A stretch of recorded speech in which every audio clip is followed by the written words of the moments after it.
Terima kasih atas kesempatannya. Nama saya Muhammad Abrori dengan NIM 2019-2104005. Di sini, saya akan menjelaskan tentang pemilihan produk dan jasa. Nah, pemilihan produk adalah proses pemilihan barang atau jasa untuk dapat disajikan kepada pelanggan atau klien. Sebagai contoh, asuransi melakukan spesialisasi, yaitu ada asuransi yang berada pada bidang khusus mobil atau asuransi dengan jenis umum seperti prudensial. Pemilihan produk dan jasa ada 4. Yang pertama adalah pilihan strategi produk menunjang keunggulan bersaing. Di sini terdapat banyak pilihan dan dalam pemilihan, penetapan, dan perencanaan produk. Pemilihan produk adalah proses pemilihan produk atau proses pemilihan barang atau jasa untuk dapat disajikan kepada pelanggan atau klien. Seperti contohnya Toyota. Strategi Toyota adalah respon cepat dalam melayani kebutuhan pelanggannya. Toyota telah menjadikan desain mobil tercepat dalam dunia otomotif.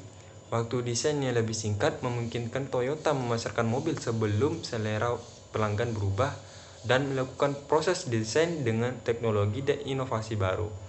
Keputusan produk sangatlah berdasar bagi strategi organisasi dan berdampak luas terhadap seluruh fungsi operasi. 2. Yang kedua adalah siklus hidup produk. Produk-produk dilahirkan, mereka hidup dan mati, mereka disingkirkan oleh masyarakat yang terus berubah. Terlepas dari perpanjangan siklus, tugas manajer operasi tetaplah sama. Jika proses operasi tidak dapat berjalan secara efektif pada tahapan ini, maka perusahaan mungkin dibebani dengan produk pecundang, yakni produk yang tidak dapat diproduksi secara efisien, mungkin bahkan tidak layak diproduksi sama sekali. Yang ketiga ada siklus hidup dan strategi. Sebagaimana para manajer operasi harus siap mengembangkan produk baru, mereka juga harus siap mengembangkan strategi untuk produk baru yang sudah ada. Strategi produk yang berhasil mengharuskan penetapan strategi terbaik untuk setiap produk berdasarkan posisinya pada setiap hidupnya. Ada beberapa fase pilihan strategi saat produk bergerak di sepanjang siklus hidupnya.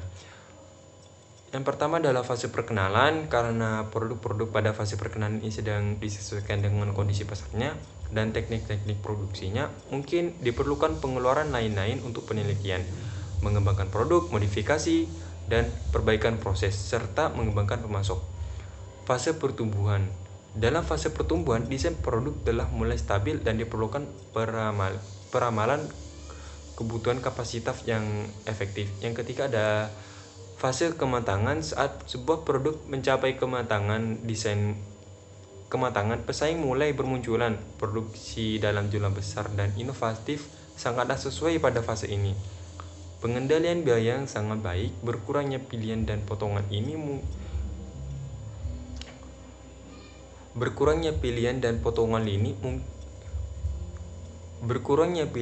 potongan lini produk mungkin akan efektif atau diperlukan untuk meningkatkan keuntungan dan pangsa pasar. Yang keempat adalah fase penurunan. Manajemen mungkin perlu sedikit kejam pada produk yang siklus hidupnya mendekati akhir. Produk yang hampir mati biasanya adalah produk yang buruk bagi investasi, sumber daya, dan kemampuan manajerial.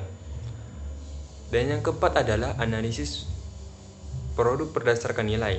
Nah, manajer operasi yang efektif memiliki produk yang terlihat paling menjanjikan. Hal itu merupakan prinsip Pareto yang diterapkan pada bauran produk. Sumber daya diinvestasikan pada permasalahan yang sedikit, tetapi penting, bukan pada yang banyak, tetapi sepele. Kontribusi yang rendah dari produk tertentu jika dilihat bersatuan mungkin akan tampak sangat berbeda jika hal itu mempresentasikan sebagian besar nilai penjualan dalam perusahaan. Laporan produk berdasarkan nilai membuat manajemen dapat mengevaluasi strategi yang memungkinkan untuk setiap produk. Hal ini dapat diliputi pertambahan arus uang, peningkatan penetrasi pasar, atau mengurangi biaya. Laporan juga dapat menginformasikan pasar manajemen mengenai produk yang harus dihilangkan, gagal, tidak boleh diinvestasikan lebih lanjut pada penelitian dan pengembangan atau modal. Terima kasih, itu saja dari saya. Selanjutnya akan diteruskan oleh rekan saya. Baik, terima kasih atas kesempatannya.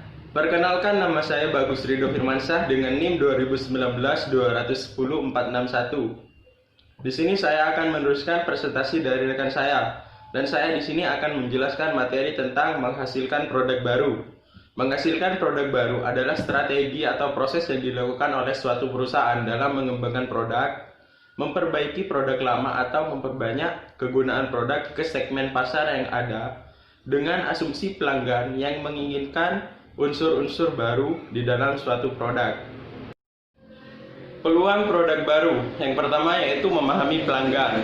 Memahami pelanggan merupakan permasalahan utama dalam membangun pengembangan produk baru. Yang kedua yaitu perubahan ekonomis. Perubahan ekonomis menyebabkan meningkatnya tingkatan kemakmuran pada jangka panjang, tetapi siklus ekonomi dan harga berubah pada jangka pendek.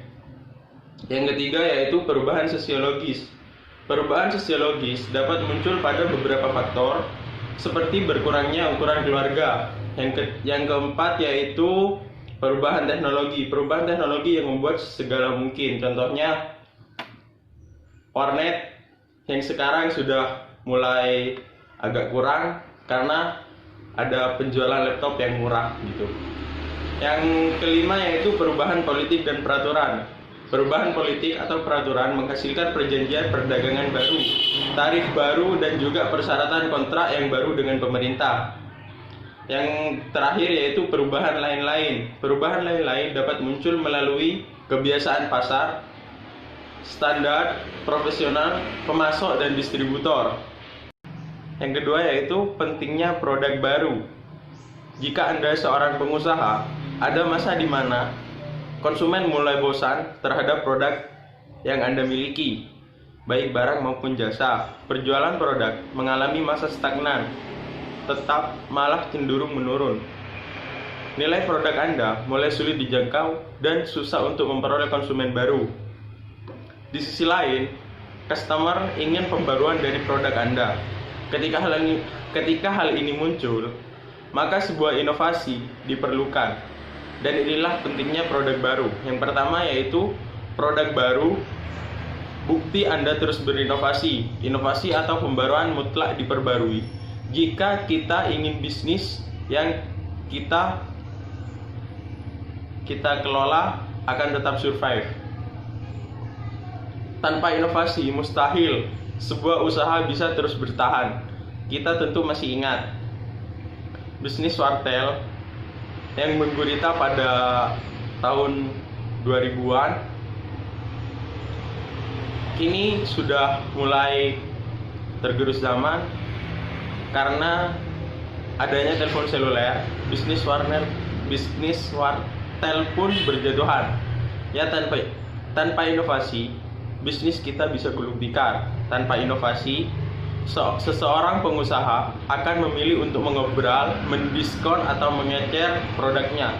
Padahal cara ini justru membunuh nilai produknya. Ini menunjukkan kualitas usaha yang tak berkembang dan cenderung menyerah pada keadaan. Yang kedua yaitu produk baru, bukti Anda peduli dengan konsumen. Manusia makhluk tak sempurna. Begitupun juga produk kita. Tak ada satupun produk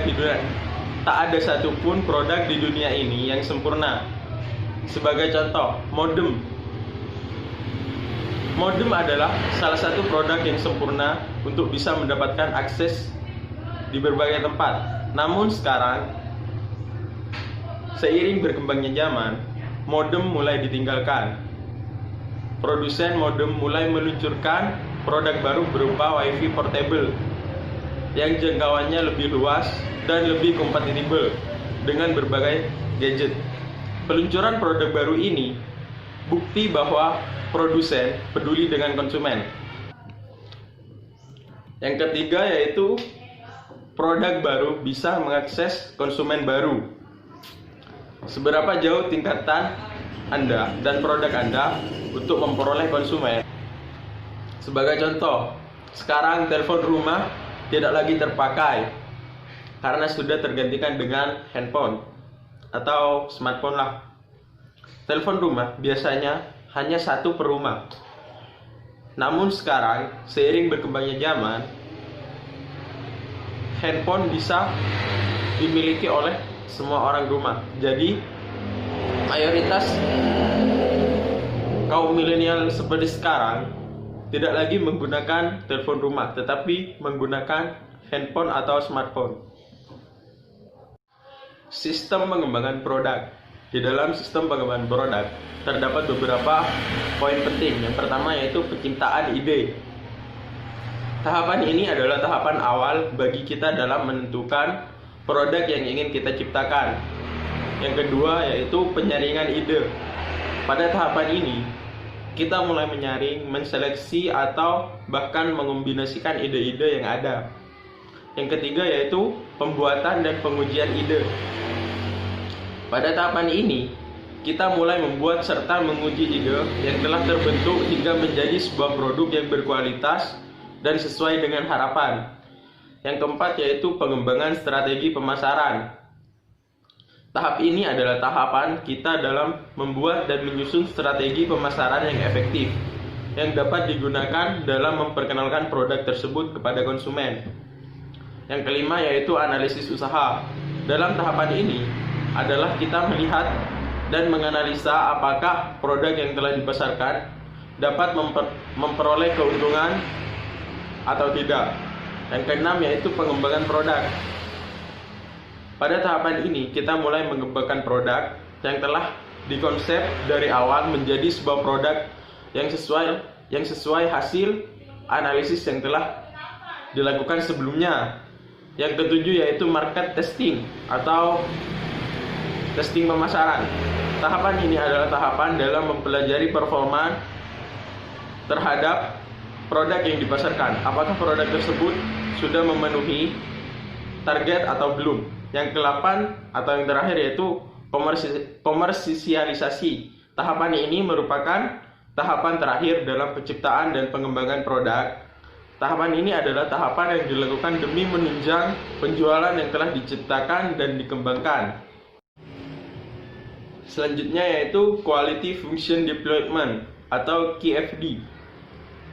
Di sini QFD berkaitan dengan yang pertama yaitu menetapkan apa yang akan memuaskan pelanggan. Yang kedua, menerjemahkan keinginan pelanggan pada desain yang dijadikan sasaran. Idenya di sini adalah untuk memahami keinginan pelanggan dan memperkenalkan solusi proses alternatif kepada mereka. Terima kasih atas kesempatannya. Nama saya Amarudin Ma'ruf Al-Isfahani, NIM 2019-210477. Di sini saya akan menjelaskan tentang tim pengembangan produk. Tim pengembangan produk bertanggung jawab mengubah permintaan pasar menjadi sebuah produk yang dapat mencapai tahap keberhasilan. Tim ini terdiri atas perwakilan dari pemasaran, produksi, pembelian, penjaminan kualitas, dan pelayanan lapangan. Banyak juga tim yang memasukkan perwakilan dari para penyedia barang atau jasa. Kemudian kemampuan untuk diproduksi dan rekayasa nilai. Kemampuan untuk diproduksi dan rekayasa nilai berkenan dengan peningkatan dalam hal desain dan spesifikasi pada tahap pengembangan produk, mulai dari penelitian, pengembangan, desain, dan produksi. Selain pengurangan biaya yang nyata dan langsung terlihat, desain sedemikian hingga barang layak diproduksi dan rekayasa nilai juga menghasilkan keuntungan lain, yaitu antara lain yang pertama, mengurangi kerumitan, yang kedua, standarisasi tambahan dari berbagai komponen, kemudian perbaikan aspek-aspek fungsional dari produk, yang keempat, peningkatan desain pekerjaan dan keamanan pekerjaan, yang kelima adalah memudahkan produk untuk dirawat, dan yang terakhir adalah desain yang tangguh. Permasalahan desain produk. Yang pertama adalah desain yang tangguh. Desain yang tangguh berarti produk dirancang sedemikian rupa sehingga ada sedikit variasi pada produk atau perakitan tidak berdampak banyak pada produk akhirnya. Juga desain yang dapat diproduksi sesuai persyaratan, bahkan dengan adanya kondisi proses produksi yang tidak sempurna. Yang kedua adalah ada desain moduler. Desain moduler adalah desain di mana bagian atau komponen dari suatu produk dibagi-bagi menjadi modul-modul yang dapat dipertukarkan dan diganti dengan mudah. Terima kasih. Baik, terima kasih atas kesempatannya. Perkenalkan, nama saya Rizkika Yomelia dengan NIM 2019-210496. Di sini saya akan melanjutkan presentasi dari teman saya tentang permasalahan desain produk. Yang berikutnya ada Computer Aided Design atau CAD. Perancang dengan bantuan komputer adalah penggunaan komputer secara interaktif untuk mengembangkan dan mendokumentasikan sebuah produk. Walaupun penggunaan dan variasi software CAD sangat luas, CAD secara umum masih digunakan untuk membuat gambaran kasar dan gambar 3 dimensi. Berikutnya ada Computer Aided Manufacturing atau CAM. Produksi dengan bantuan komputer ini merujuk pada penggunaan program komputer khusus untuk memandu dan mengendalikan peralatan produksi. Keuntungan CAM sendiri adalah yang pertama kualitas produk, yang kedua waktu desain yang lebih pendek, yang ketiga pengurangan biaya produksi, yang keempat ketersediaan data, dan yang kelima kemampuan baru.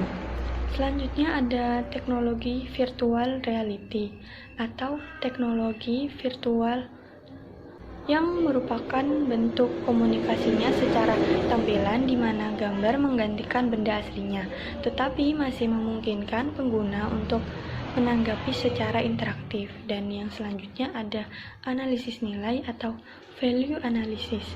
Analisis nilai berusaha memperbaiki cara untuk menghasilkan produk yang lebih baik atau lebih ekonomis.